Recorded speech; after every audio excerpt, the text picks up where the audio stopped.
everybody. Welcome back, Human to Heaven the Experience. I am your hostess, Jessica Iris, and today we're going to be talking about preparing for your storms. Um, because a storm is not easy to go through, and you're going to have a couple. You're going to have more than one. I just want to be perfectly honest with you. And I always say that to my clients and their families. I'm going to tell you the truth.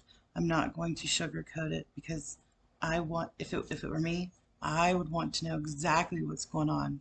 I'm not a control freak. Anyways, but I think the truth is better than you know sugarcoating stuff. So I do want to say that in the end of my video, I have a small tribute to um, one of the most wonderful families and clients that I got to work with, and I love them very much. And every video I make is going to have a small tribute or memoriam to one of my special clients and their families, which there's a lot. So I hope you enjoy that as well. So starting with today's episode, I want to talk about emotions and um, and the difficult ones you're going to go through. A lot of times when your loved one gets put on hospice, they say, "Here you go. Here's your nurse. Here's your doctor. Here's your chaplain. Here's your social worker. If you need anything, call us. Have a great day." So uh, the first one I want to talk about is going to be denial. Denial is the biggest one. I think it's inevitable, just like all these other emotions we're going to go through. Uh, Nobody wants to accept the fact that their loved one is going to pass away. And you know, we're always taught about how to sustain life, how to create life, how to sustain life. No one really teaches us how to die. And so um, there is a process, and it's a long process. So, okay, denial. Uh, what is denial? It's not wanting to accept the fact that something's going to happen.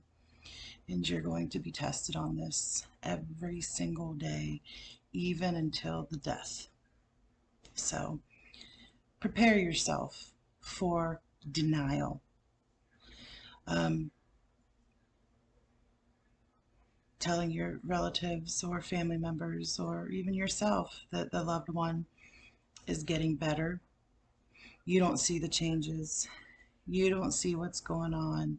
You're too close to the subject to make a decision whether they need to go from um, regular underwear to undergarments because you think, oh, today he had an accident. Tomorrow is going to be better. So we're not going to put these. No.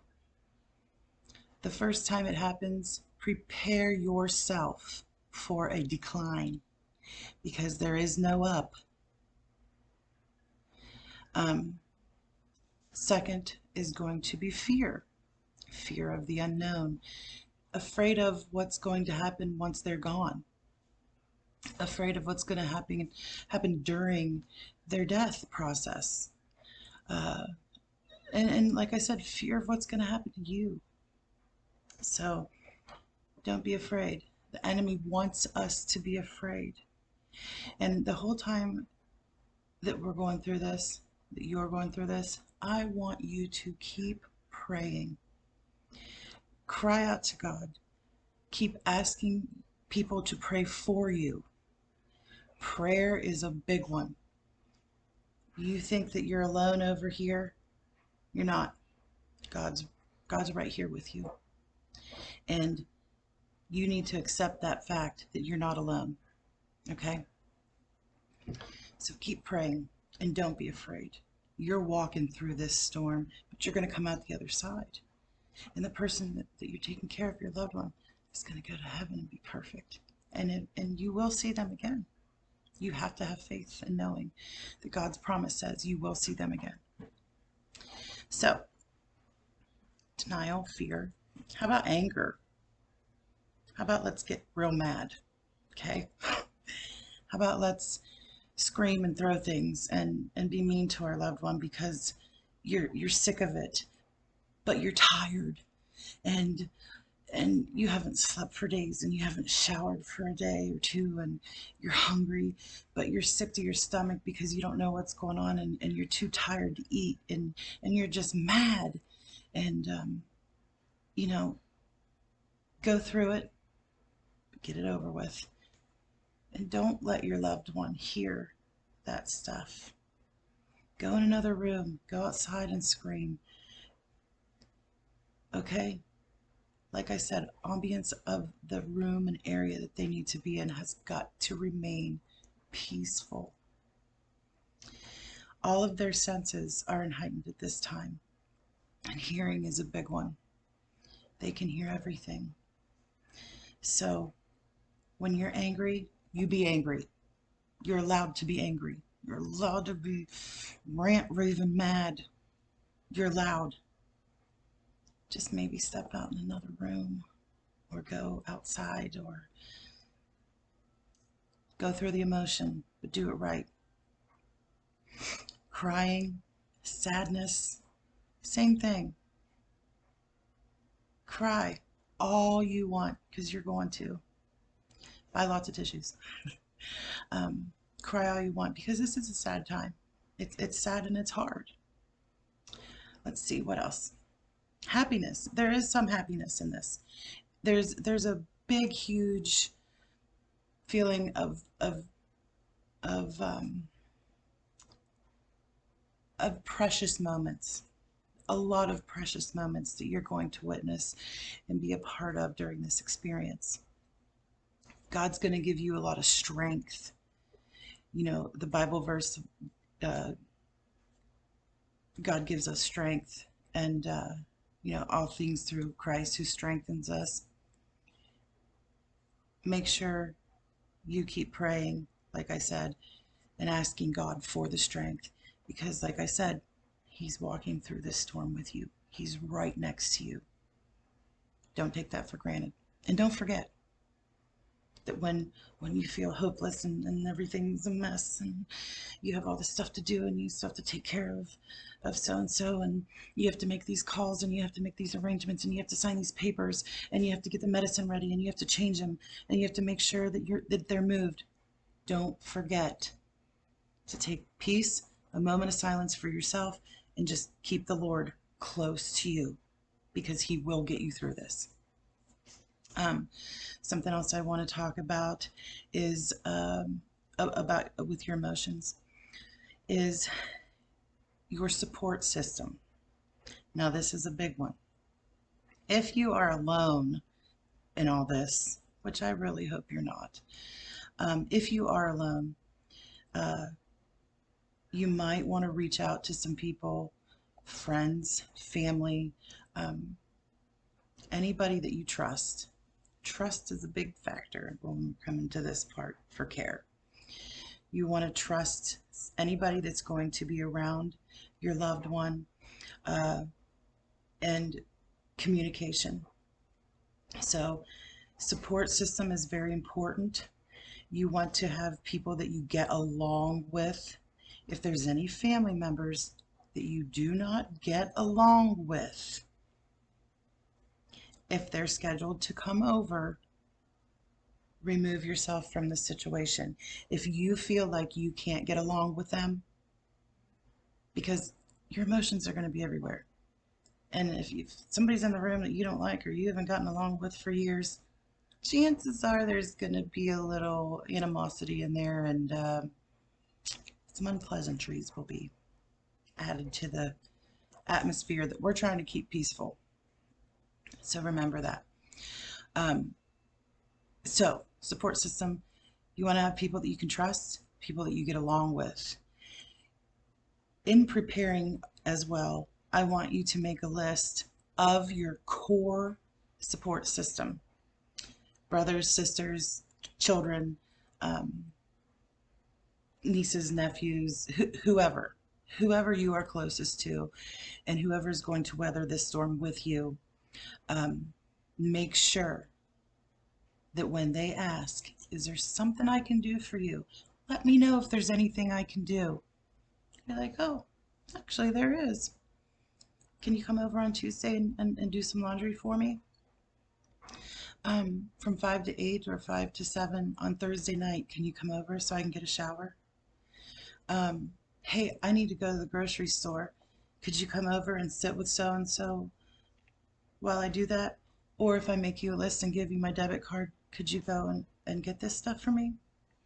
A lot of places have where you can order stuff, groceries, Kroger, Walmart, anywhere that, big grocery store chains that you use. Can you help me get online and do my order? Um, you know, anything. When somebody asks you if there's something they can do, generally they mean that. So um, while you have downtime, while your loved one is sleeping, make a list. Make a list of, Karen can do the grocery shopping. Stan can come over and load the dishwasher. Even these little tiny things, people feel important. You are helped, and there's somebody else there with you that you can talk to, and so you're not alone physically. So that's a big thing that I want you to think about is your support system, and make a list, and then reach out, because a lot of people say, "Oh, anything I can do," but then they leave it at that. They don't follow up. So, but they do mean it. They just really don't know what to do unless you ask them. And so ask. And if John can't do it, maybe Cindy can do it. You know, somebody will help you. So make sure you're doing that. That will help you relieve all this extra stuff you got going on. Like I said, I gotta go to the dishwasher, I gotta take a shower, I need to eat, I need to get groceries, I need to get medicine prepared, all this stuff. Prepare, okay? Prepare in the right way. Let's see. Also, when we talk about you doing everything, don't, because you can't. There's going to be a point in this time that you're going to be running on adrenaline only. So let's try not to wear yourself out before it's time to wear yourself out. So moving along, I do want to talk about some codes, a code status, and that is DNRCC. That's the Do Not Resuscitate Comfort Care. And generally everybody that goes home on hospice has this code.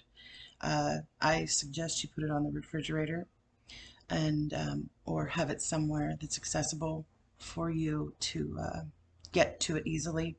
Or if you have caregivers or loved ones that are helping you, that they know where it's at and what it means. So, do not resuscitate comfort care is basically there's nothing that they're going to do. Do not, I repeat, do not call 911.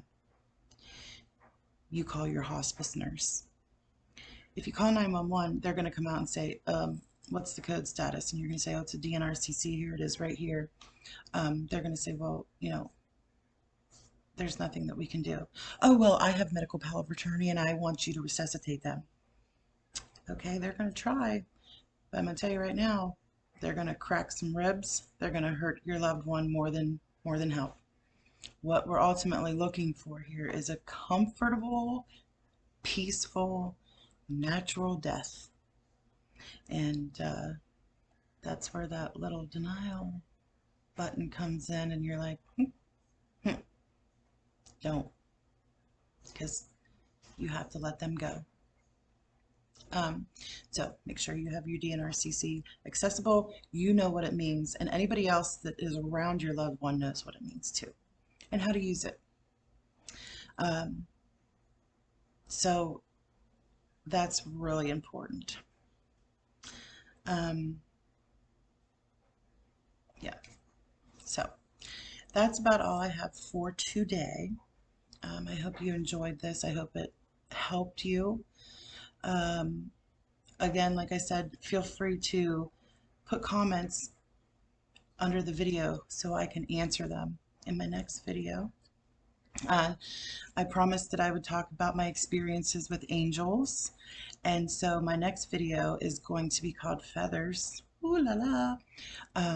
An experience that I had with a wonderful client, and angels, the presence of angels. So, like I said, comment, share, like, subscribe. I have to say all that stuff. That's my little advertising bit for you. And I look forward to the next time that we can be together and I can share a little bit more. Feathers is going to be next, and after that, we're going to do supplies. And I'm literally going to show you what you need. And have a wonderful, wonderful day. You are loved. God loves you, and you're not alone in this. I hope you enjoy this short tribute to Lou. He was my buddy.